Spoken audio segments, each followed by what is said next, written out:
મૈસુરુના ચામુંડેશ્વરી મંદિરે અષાઢ લાખો ભક્તો ઉમટી પડ્યા. 6 કલાક સુધી લાઇનમાં ઉભા રહી દર્શન મેળવ્યા. મૈસુરુના ચામુંડેશ્વરી મંદિરે અષાઢ શુક્રવારના પાવન અવસરે હજારો ભક્તો ઉમટી પડ્યા છે. આ વર્ષે અષાઢ મહિનાના શુક્રવારની વિશેષતા એ છે કે 27 જૂનથી શરૂ થયેલા આ પર્વમાં દર શુક્રવારે ભક્તો મોટી સંખ્યામાં દર્શનાર્થે આવે છે.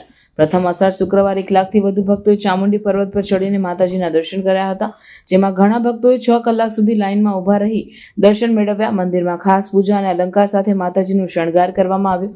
ભીડને નિયંત્રિત કરવા માટે જિલ્લા પ્રશાસન અને મંદિર ટ્રસ્ટ દ્વારા વિશેષ વ્યવસ્થા કરવામાં આવી. 45થી વધુ બસો, 1000થી વધુ પોલીસ કર્મચારીઓ, 300 હોમગાર્ડ અને અનેક સ્વયંસેવકોની મદદથી ભક્તોને સુવ્યવસ્થિત રીતે દર્શન કરાવવામાં આવ્યા હતા. આરોગ્ય વિભાગે એમ્બ્યુલન્સ અને પીવાના પાણી, ટોયલેટ જેવી સુવિધાઓ પણ ઉપલબ્ધ કરાવી હતી. આ વર્ષે દર્શન માટે 2000 અને 300ના ટિકિટ પેકેજ પણ રજૂ કરવામાં આવ્યા હતા, જેમાં બસ અને પ્રસાદી સહિતની સુવિધા આપવામાં આવી હતી. અષાઢ મહિનામાં માતા ચામુંડેશ્વરીના દર્શન અને પૂજાનું વિશેષ મહત્વ છે. માન્યતા છે કે આ અવસરે માતાજીની પૂજા કરવાથી વર્ષભરનું પુણ્ય ફળ મળે છે.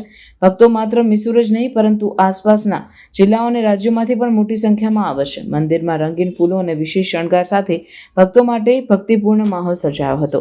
આ વર્ષે વરસાદ છતાં ભક્તોના ઉત્સાહમાં કોઈ ઘટાડો જોવા મળ્યો ન હતો. મંદિરમાં પૂજા, અભિષેક અને આરતીનું વિશેષ વ્યવસ્થા સાથે ભક્તોને પ્રસાદી અને કંકુ પેકેટ વિતરણ કરવામાં આવ્યા હતા.